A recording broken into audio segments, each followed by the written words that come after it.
बिस्मिल्लाहिर्रहमानिर्रहीम, अस्सलामुअलैकुम। Welcome back to my YouTube channel #अमब्रेन। कैसे हैं आप सभी? यकीनन ठीक ठाक होंगे। आज हम बना रहे हैं बहुत ही मज़ेदार सी रेसिपी। हम बना रहे हैं क्रिस्पी पोटैटो स्टिक्स। बहुत ही मज़ेदार सी ये रेसिपी बनकर तैयार होती है।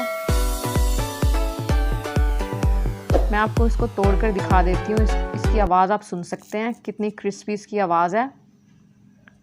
जायके में इतनी मज़ेदार होते हैं। आप इसे टी टाइम में सर्व कीजिए, शाम की चाय के साथ बनाकर दीजिए, बच्चों को लंच बॉक्स में बनाकर दे सकते हैं। तो फिर देख लेते हैं कि हमने इस रेसिपी को कैसे बनाया। बिस्मिल्लाहिर्रहमानिर्रहीम से रेसिपी को शुरू करते हैं। सबसे पहले मैंने ये 3 मीडियम साइज़ के आलू लेकर इनको उबाल लिया। उबालने के बाद इनका छिलका उतार कर ग्रेट कर लिया है। इसे ग्रेट ही कीजिएगा, मैश मत कीजिएगा, क्योंकि इसमें कोई मोटा पीस नहीं रहना चाहिए। मैदा लिया मैंने हाफ़ कप, 1/4 कप मैंने चावल का आटा लिया, 2 खाने का चम्मच मैंने कोरिएंडर लीव्स लिए हैं, नमक लिया मैंने half teaspoon, red chilli powder लिया half teaspoon, chaat masala लिया हाफ़ टी स्पून और काली मिर्ची पिसी हुई ली है हाफ़ टी स्पून। सबसे पहले हम आलूओं में मैदे को शामिल करेंगे।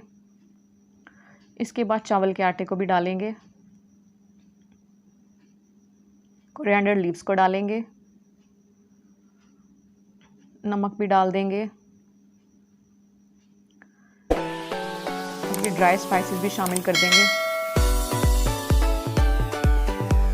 तमाम चीज़ों को अच्छे तरीके से मिक्स करेंगे। ये हमने मिक्स कर लिया है। हाथों को ग्रीस करके छोटा सा पोर्शन उठाएंगे। इसके बाद ग्रीस प्लेट पर अपने पाम की हेल्प से इसे ऐसे रोल करेंगे। इसे इवनली रोल करेंगे।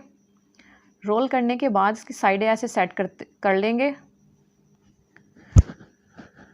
आप देख सकते हैं हम कैसे तैयार कर रहे हैं। इसी तरह से हम सारे पोटैटो स्टिक्स तैयार कर लेंगे। ये हमने सारे पोटैटो स्टिक्स तैयार कर लिए हैं। इसे बनाना बहुत आसान है। इसके बाद इसे हम शैलो फ्राई करेंगे। शैलो फ्राई करने के लिए मैंने फ्राई पैन के अंदर ऑयल लिया, मीडियम फ्लेम पर गर्म कर लिया। इसके बाद हम एक एक करके तमाम पोटैटो स्टिक्स में शामिल कर देंगे। इसको मीडियम फ्लेम पर फ्राई करेंगे, फुल फ्लेम पर फ्राई नहीं करेंगे। जब हमारा कलर चेंज हो जाएगा 2 से 3 मिनट बाद, फिर इसे हम टर्न कर लेंगे। जो हमारे पहले फ्राई हो गए थे उन्हें हम निकाल लेंगे। इनका खूबसूरत सा गोल्डन ब्राउन कलर आ चुका है। इसी तरह से हम इनको पलट पलट कर हर तरफ से इनका इवन कलर आने तक फ्राई कर लेंगे।